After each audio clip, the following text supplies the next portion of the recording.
Have you ever been particularly excited about something, but because of the people around you, you had to suppress it, like just hold it in a little?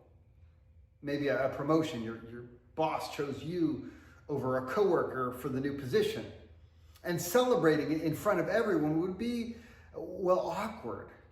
Or you got a bonus for an exceptional level of performance, and you know that your coworkers weren't able to match it. How about this? Have you ever celebrated privately for something that you know you're not really supposed to celebrate over? And some may view our passage for today through that lens.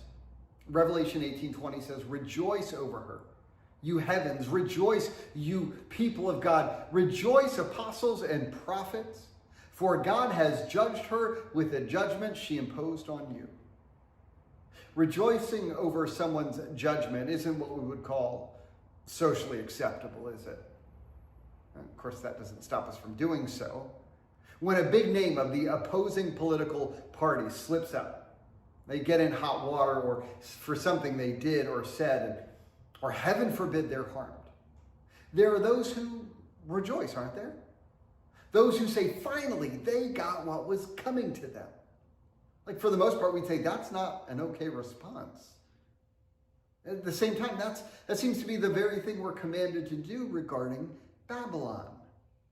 Last week, we saw the kings, merchants, and seafarers lamenting Babylon's destruction. Woe, woe, woe is Babylon. Not us. As Christ's followers, we're called to rejoice at Babylon's fate.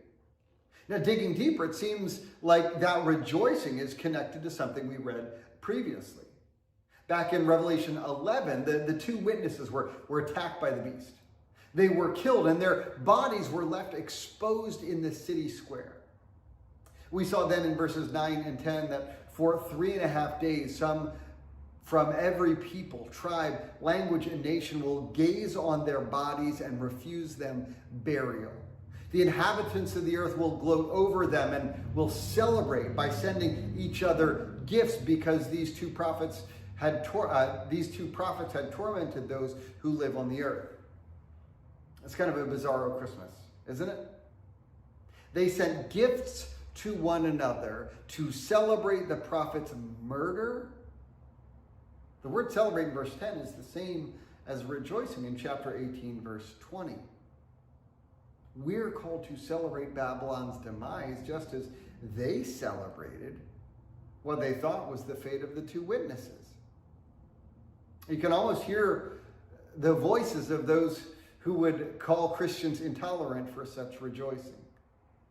But again, Babylon's no innocent victim. She's a violent oppressor, representative of worldly systems in opposition to God. The two witnesses, who I previously suggested stood for the church, were murdered and stripped of the dignity of an actual burial. And the world watched and rejoiced.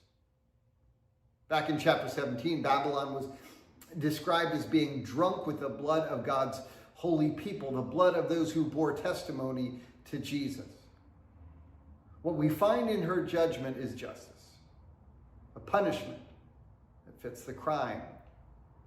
Isn't it worthy of celebrating such tyranny being overthrown and undone?